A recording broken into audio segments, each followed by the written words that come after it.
Sir గతంలో కేసీఆర్ మీద case పెట్టిన వ్యక్తి రాజలింగమూర్తి. అతన్ని నిన్న చంపేశారు సార్. అయితే ఎవరు చంపేశారు? అయితే దీని వెనకాల బీఆర్ఎస్ గవర్నమెంట్ ఉందా అనే న్యూస్ కూడా వస్తుంది సార్. అసలు ఎవరు చంపేశారు? ఇది తెలంగాణలో బాగా సంచలనం రేపుతుంది. నిన్న నైట్ జరిగిందది. నడి రోడ్డు మీద కత్తులతో నరికి ఒక నలుగురు చంపేశారు భూపాలపల్లిలో. భూపాలపల్లిలో రెడ్డి కాలనీలో ఇతను ఉంటాడు. ఇతను పూర్తి పేరు నాగవెల్లి రాజలింగమూర్తి. ఇతను గతంలో మేడిగడ్డ కుంగుబాటుకు సంబంధించి కేసీఆర్ మీద, హరీష్ రావు మీద కోర్టులో, భూపాలపల్లి కోర్టులో కేసు ఫైల్ చేశాడు. అతను ఇప్పుడు చనిపోయాడు. అందువల్ల ఇప్పుడు అందరికీ షాక్ ఏంటంటే, ఇతను మేడిగడ్డ మీద కోర్టులో కేసీఆర్ మీద, హరీష్ రావు మీద కేసు వేసిన వ్యక్తి చనిపోయాడంటే అర్థం ఏంటి? వాళ్ళ రోల్ ఏమైనా ఉందా అన్న యాంగిల్లో ఇప్పుడు డిస్కషన్ జరుగుతుంది. దీన్ని కాంగ్రెస్ కూడా ఉపయోగించుకొని మేడిగడ్డ మీద కేసు వేసిన రాజలింగమూర్తి సామాజికవేత్త ఆయన్ని చంపేశారన్న వార్తలు వైరల్ అవుతాయి. బట్ నాకున్న సమాచారం, నాకు కూడా ఏమి ఇన్డెప్త్ కాదు కానీ కొంత లిమిటెడ్గా ఉన్న సమాచారం ప్రకారం ఇతనేమి సామాజికవేత్త కాదు. ఇతను ఒక లిటిగెంట్.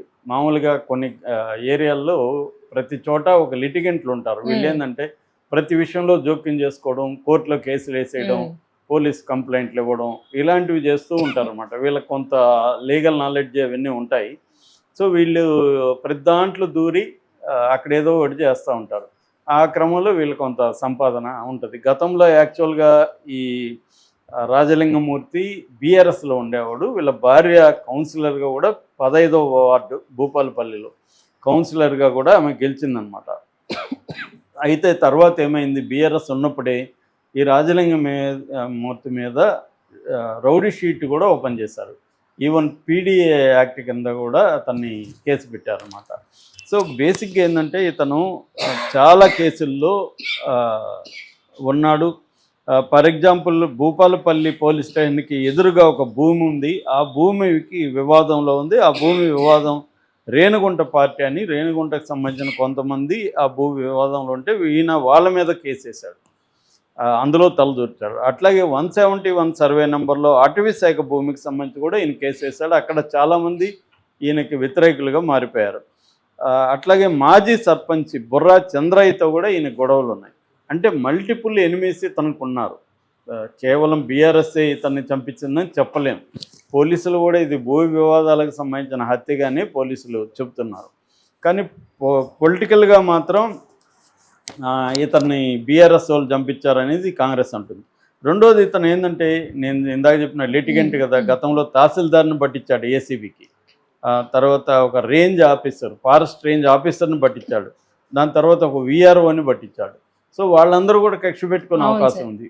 ఎందుకంటే ఇతని పని ఏంటంటే, నేను ఇందాక చెప్పినట్టుగా లిటిగెంట్ అనమాట. డిఫరెంట్ కేసెస్లో ఇతను ఇన్వాల్వ్ అవుతుంటాడు. చుట్టుపక్కల ఇలాంటి వాళ్ళు ప్రతి రాజకీయ పార్టీలు ఉంటారు.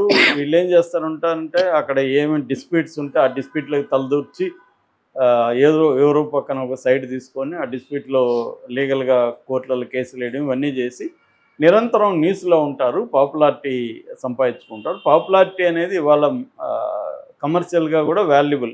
నీ పాపులారిటీ ఉండి నీకు సర్కిలే మనీ పెట్టుబడి. అలాగా ఇతను కూడా ఇటువంటి అనేకం చేస్తాడు. అయితే దీనివల్ల ఏంటంటే శత్రువులు కూడా తయారవుతారు. ఎప్పుడైనా ల్యాండ్ గొడవలోకి తలదూరిస్తే చాలా మనం ఇద్దరు వైపు ఉండలేం కదా, ఒకరి వైపే ఉండాలి. రెండు పార్టీలలో ఒకరి వైపు ఉన్నప్పుడు ఇంకొకరు శత్రువులు అవుతారు. ఇతనికి పైగా కోర్టులలో కేసులు వేసే లక్షణం కూడా ఉంది. డిస్ప్యూట్లోకి వెళ్ళిపోతాడు, కేసులు వేస్తున్నాడు, పైగా రౌడీ షీటరు. అంటే బేసిక్గా ఇతను మామూలుగా తెలంగాణలో ఎక్కడైనా ఉంటారు వీళ్ళు. తెలంగాణలో ప్రత్యేక పరిస్థితి ఏంటంటే మాజీ నక్సలైట్లు ఎక్కువ మంది ఇక్కడ పంచాయతీలు చేస్తుంటారు, ల్యాండ్ పంచాయతీలు. ఎందుకంటే మాజీ నక్సలైట్లకి మిగతా క్రిమినల్స్కి తేడా ఏంటంటే, మాజీ నక్సలైట్లకి కొంత ఆర్గనైజేషన్ తెలివితేటలు ఎక్కువ ఉంటాయి. పనిచేసి ఉంటారు కాబట్టి ఎలా ఒక సిస్టమేటిక్గా ఎలా పనిచేయాలి అనేది ఒకటి ఉంటుంది. రెండు, పోలీస్ వ్యవస్థ, న్యాయ వ్యవస్థ వీటికి సంబంధించిన నాలెడ్జ్ వాళ్ళకి బాగుంటుంది. మూడు, వాళ్ళకి అనుచరులుగా ఉండేవాళ్ళు కూడా మాజీ నక్సలైట్లు ఉంటారు కాబట్టి వాళ్ళకి వెపన్స్ వాడడం కానీ, ఒకరిని అటాక్ చేయాలంటే సిస్టమేటిక్ ఒక ఆర్గనైజ్డ్గా అటాక్ ఎలా చేయాలి అంటే, మామూలు వాళ్ళు అటాక్ చేస్తే వాళ్ళు ఏదో గుడ్డిగా పోయి చేస్తారు. కానీ వీళ్ళు ఏం చేస్తారు, వీళ్ళు టీమ్ని ఫామ్ చేస్తారు. అసాల్ట్ టీము, డిఫెన్స్ టీమును ఫామ్ చేస్తారు. తర్వాత అసాల్ట్ టీం దగ్గర ఎలాంటి వెపన్స్ ఉండాలి, డిఫెన్స్ దగ్గర ఎలాంటి వెపన్స్ ఉండాలి, తర్వాత క్లీనింగ్ టీం ఉంటుంది, హత్య చేసినాక ఓ, సాక్ష్యాధారాలను గుర్తులు క్లీన్ లేకుండా. చేయడం. Okay, okay. తర్వాత ఒక టీం ఏమో సరెండర్ అయిపోతారు ముందుగా కోర్టుకి, ఎందుకంటే సరెండర్ అయిపోతే పోలీసులు ప్రెజర్ వీళ్ళ మీద ఉండదు. సరెండర్ అయిపోతే ఆ కేసు క్లోజ్ అయిపోయినట్టుగా అయిపోతుంది. కోర్టు తర్వాత జైల్లో కూడా డబ్బులు ఇస్తారు, వీళ్ళకి జైలుకి పోయిన అనుభవాలు ఉంటాయి. అంటే ఈ క్రిమినల్ జస్టిస్ సిస్టమ్ మీద అండర్స్టాండింగ్, క్రైమ్ని ఎలా చేయాలో ఒక నా ఎక్స్పీరియన్స్, టీం కూడా ఆర్గనైజ్డ్ టీం, అందుకని వీళ్ళు బాగా చేయగలరు అనమాట మిగతా వాళ్ళకంటే కూడా. ఇది ఎప్పుడైనా ఆర్గనైజ్డ్ క్రైమ్ అనేది మోర్ ఎఫిషియెంట్ దాన్ ఇండివిజువల్ క్రైమ్. అవును సార్. సో అలాగా ఇతను కూడా ఒక రౌడీ షీటరు, తర్వాత జైలుకి వెళ్ళాడు గతంలో. ఇతనికి లీగల్ సిస్టమ్ మీద, వ్యవస్థల మీద అండర్స్టాండింగ్ ఉంది, కొంత పట్టు ఉంది. అందువల్ల డిఫరెంట్ ల్యాండ్ ఇష్యూస్లో ఇతను ఇన్వాల్వ్ అయినాడు. కాబట్టి ఇది కేసీఆర్ మీద, మేడిగడ్డ మీద కేసు వేయడం వల్ల ఇతను చంపేస్తారనే వార్తలో వాస్తవం నాకైతే కనిపించలేదు. ఇతను బేసిక్గా తన పర్సనల్గా గొడవల్లో ఉంచే ఎవరో ఒకరు ఇతను చంపేస్తుండే. ఎందుకంటే ఇతని వల్ల చాలామంది బాధితులు ఉన్నారు. ఎందుకంటే ఇప్పుడు కేసులు వేసేసినప్పుడు ఆ ల్యాండ్ త్వరగా డిస్ప్యూట్ తెగదనమాట. మామూలుగా అయితే తెగేది, ఇతను ఎంటర్ అయ్యేది ఇన్ని కోర్టులోకి వేస్తాడు, కోర్టులో తేలదు. అందువల్ల లాస్ అవుతుంది కదా, పార్టీ లాస్ అయిన పార్టీ ఇతని మీద కోపం పెంచుకునే అవకాశం ఉందన్నమాట. అలాగా పోలీసులు కూడా ఇప్పటివరకు ప్రాథమిక నిర్ధారణలో పోలీసులు కూడా ఏంటంటే ఇతన్ని ల్యాండ్ డిస్ప్యూట్ల నుంచే ఇతను చంపేశారు అని చెప్తున్నారు. అయితే వాళ్ళ భార్య సరళ మాత్రం, ఆమె గతంలో కౌన్సిలర్ కూడా ఉంది, ఆమె కొంతమంది పేర్లు కూడా ఆమె చెప్తుంది, వాళ్ళే చంపేశారని కంప్లైంట్ అయితే ఇచ్చింది ఆమె.